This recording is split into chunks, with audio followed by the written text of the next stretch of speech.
नरेंद्र मोदी सरकारची 2 वर्षातली मोठी कामगिरी म्हणजे अर्थव्यवस्थेला येत असलेली उभारी। एकीकडे अर्थव्यवस्था सुधारत असताना महागाईवर काबू मिळवण्यातही सरकारला यश आलंय। गेल्या 2 वर्षात भारतात गुंतवणूक वाढावी म्हणून make in India, skill India, digital India अशा योजना राबवल्या जात आहेत। उद्योजकतेला टॉनिक देण्यासाठी अर्थमंत्री अरुण जेटली प्रयत्न करतायत। त्याचे परिणामही दिसू लागलेत। भारतातली गुंतवणूक वाढत असून बाजारातल्या मालालाही उठाव येतोय। गुंतवणूक वाढण्यासाठी गरजेची असते ती प्रशासनातली पारदर्शकता। स्टार्टअप कंपन्यांना प्रोत्साहन देण्यासाठी प्रशासन विकासाभिमुख असणं गरजेचं असतं। मोदी सरकारनं देशातील उद्योजकांमध्ये नवी आशा जागृत करण्याचं काम केलंय। असं असलं तरी मोदी हे फक्त काही ठराविक उद्योग घराण्यांनाच मदत करतात असा आरोप विरोधक करतायत।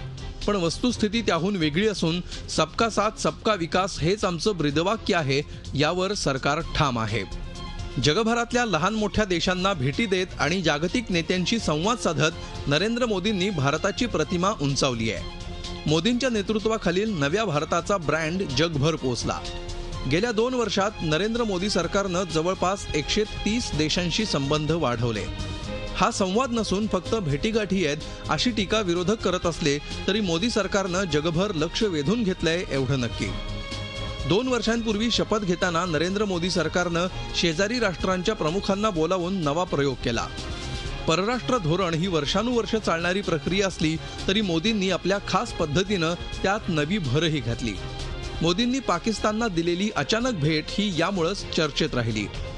अमेरिकेसोबत संबंध सुधारण्यासाठी भारतानं विशेष प्रयत्न केले आणि 2 वर्षांच्या काळात भारताचे संबंध सुधारलेही। संबंध सुधारले नसून बिघडले असल्याचा विरोधकांचा दावा आहे। मात्र भारतानं आपलं हित जपण्यासाठी प्रयत्न सुरूच ठेवलेत। नरेंद्र मोदींचा परराष्ट्र धोरणावर वरचष्मा असला तरी परराष्ट्र मंत्री सुषमा स्वराज यांनीही आपली छाप पाडली। भारतानं आपल्या हितासाठी महत्त्वाच्या असलेल्या 100 देशांची यादी तयार केली असून त्या देशांशी संबंध सुधारण्यावर भर देण्यात येतोय। परराष्ट्र खात्यानं परदेशी अडकलेल्या भारतीयांना मदतीचा हात देत आपली प्रतिमा अधिकच उजळ केली आहे। गेल्या 2 वर्षात अनेक ठिकाणी भारतीय अडकून पडले होते। युक्रेन, येमेन, इराक, सिरिया अशा देशांमध्ये गेलेल्या भारतीय वंशाच्या नागरिकांसाठी आपलं परराष्ट्र खातं धावून गेलं। असं असलं तरी मोदी सरकारच्या परराष्ट्र धोरणावर टीकाही होतीये। पंतप्रधान नरेंद्र मोदींनी नेपाळला भेट दिली खरी, पण नंतर आपले नेपाळशी संबंध बिघडले। आता नेपाळ चीनच्या जवळ गेल्याचा आरोप होतोय। दुसरीकडे श्रीलंकाही चीनच्या जवळ जातीये अशीही टीका होतीये। चीनचे संबंधही ताणलेले आहेतच।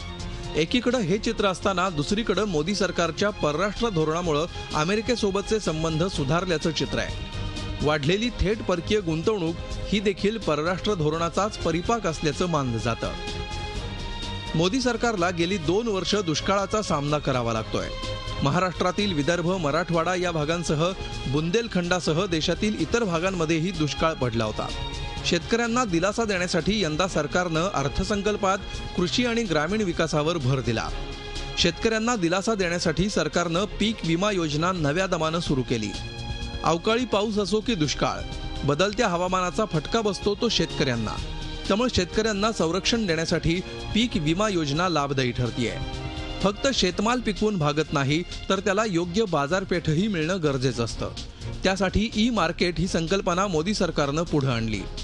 माती परीक्षण करून पिकांचं उत्पादन कसं वाढवता येईल यावर देखील या सरकारनं भर दिला। पंतप्रधान नरेंद्र मोदींनीही मन की बातमध्ये या योजनेचा उल्लेख केला। प्रधानमंत्री कृषी सिंचन योजना देखील शेतकऱ्यांच्या भल्यासाठी महत्त्वाची ठरतीये। शेतकऱ्यांचं उत्पादन येत्या 2 वर्षात दुप्पट होईल असा आशावाद अर्थमंत्री अरुण जेटलींनी अर्थसंकल्पात व्यक्त केला असला तरी कृषी विभागानं यासाठी अधिक प्रयत्न करणं गरजेचं आहे। Bureau report, Zee Media. Zee 24 तास रहा एक पाऊल पुढे।